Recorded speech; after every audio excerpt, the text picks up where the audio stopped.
YouTube. I am here in the kitchen today. Why am I in the kitchen? Because I'm gonna do something a little bit weird. I'm gonna time how long it takes me to cook. Why am I doing that? Well, it kind of goes back to the reason that I named this channel You to Do You. I believe that we're all kind of dealt a different hand, and it's up to us to optimize the usage of that hand. We get to figure out how best to work our day, our interaction with the tasks and commitments that we have to do, our projects, our goals, our life purpose.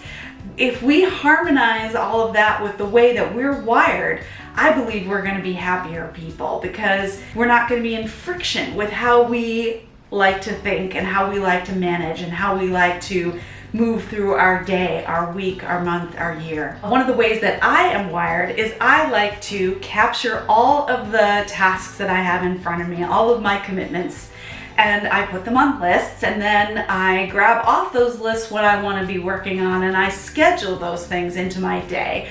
I don't schedule every little second, but I put them in time chunks. You may have heard the term time blocking, and it's very, popular these days, and it turns out it works well for me, and I'll do other videos about it, so maybe it'll work well for you. We'll see. I make time chunks for various things, for intense work, for administrative work, for cleaning the house, for exercise, doing all the things we do in our lives, visiting with friends, what have you. So one of the areas where I would say I've been falling down a little bit, a chunk that's been disregarded, is cooking.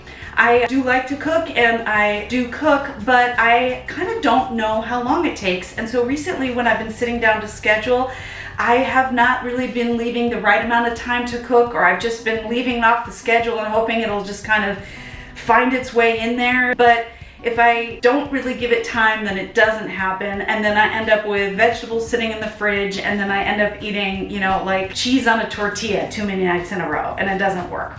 So I have a bunch of veggies in the fridge, and I'm gonna cook them up today, and I'm gonna start my timer, and we'll see how long it takes.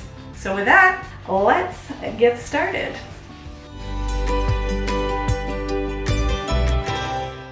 You know that physics principle? I can't remember what it's called. Yeah, that one where when you observe something, it changes. That's what's been happening now. So my timing of how long it takes me to cook is, of course, thrown off by the fact that I'm filming myself cooking, which takes all this extra time. Heck, I even put on lipstick. I don't usually put on lipstick to cook. All right. Anyway, just in case you care, I thought I would share with you what veggies I'm cooking up today. I try to do kind of one veggie per cooking method. So I'm gonna steam the broccoli, and I'm going to roast the bell peppers with the beets. I've never done that before. We'll see if it tastes any good.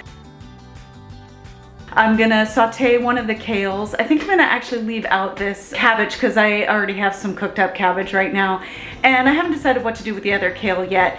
Usually I have like a root vegetable or something that I would roast in my toaster oven, but I don't have one right now. There are some carrots on the table there too, but I think I'm gonna make up a smoothie later today. I'm just gonna throw those carrots in there. Okay, and we actually need to set the timer here and go.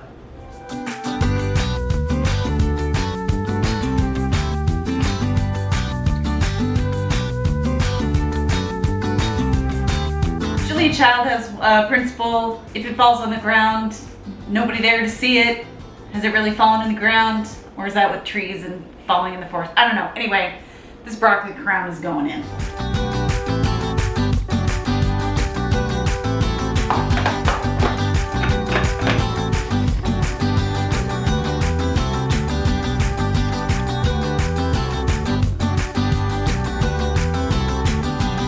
I thought I'd pause here with a bunch of beet juice all over my hands to explain why I'm doing this in one big batch. I have developed a way of cooking that works for me. I'm not telling you you should cook this way. I don't actually really enjoy a debate about eating and food. I think we're kind of crazy on the internet and in the world about eating and food. We can be kind of insane and disordered about it, but I just wanted to share with you the way I do it so that it makes sense in the context of what we're doing here. So I get a veggie box delivered every week. What works best for me is if I cook up all those veggies ahead of time and then I cook up some grains, and then I have some proteins ready to go. I don't eat meat, so I have tofu and beans and, you know, the occasional eggs and cheese ready to go. So when it's time to eat, I don't cook. When it's time to eat, I'm just reheating. That saves me a whole bunch of time to batch all my cooking together once or twice a week, and then I have everything all set. So that works well for me, and that's why I want to know how long it takes me to cook up all those veggies. That's gonna lead me into making some bell peppers now. Okay. That smoothie that I mentioned earlier, I need it now. I'm getting hungry, so I'm gonna make that up, and I'll make extras for later too. Okay, time check. We are at just about 40 minutes, and I think I've spent a bunch of this time dealing with the camera. Anyway, I think we're probably at least half that time, or maybe a little bit more, but maybe 20 minutes, 25 minutes. I did make myself a smoothie. I've got the beets and the bell peppers roasting in the oven. Broccoli is all done, and I've decided what I'm gonna do with that other kale. I've got the lemon here along with one leftover carrot and a beet, and I'm gonna make a kale salad by massaging that kale in the lemon juice, and then taking the stems, and I'll add that to the other kale, which I'm about to saute. And then I need to put some grains on, and then we'll really get moving. I'll check back with you in a minute.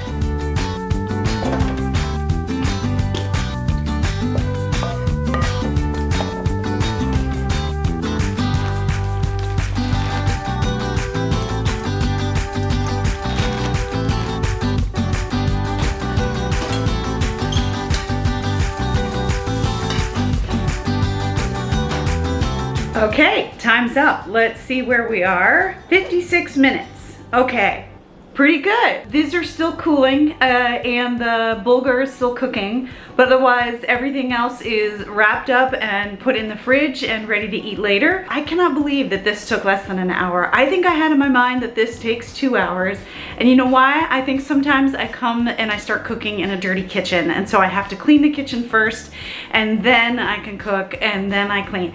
But as we all know, that's no good. You've got to cook and then clean, cook and then clean, eat and then clean, eat and then clean, so that you're always coming into the clean kitchen to do whatever you need to do, because oh man, there's nothing like a momentum killer to have to stop and clean first and then do whatever it is that you need to do. Emptying the dishwasher is actually the key to me eating well. Isn't that a funny thing? But I figured out that if I empty the dishwasher, then I know that I have an easy place to put dirty dishes into the dishwasher. Oh, the rice cooker just dinged. I have an easy place to put the dirty dishes, and then the kitchen stays clean, and therefore I am more likely to cook, and therefore I'm more likely to eat well instead of eating just those random quesadillas or takeout. That's a side lesson that I thought I'd share with you. For today, you don't need to cook like I cook, but one takeaway that you might think about for yourself is batch cooking. Something that I've done today is to basically cook for myself for almost the whole week. Oops, I just bonked the camera.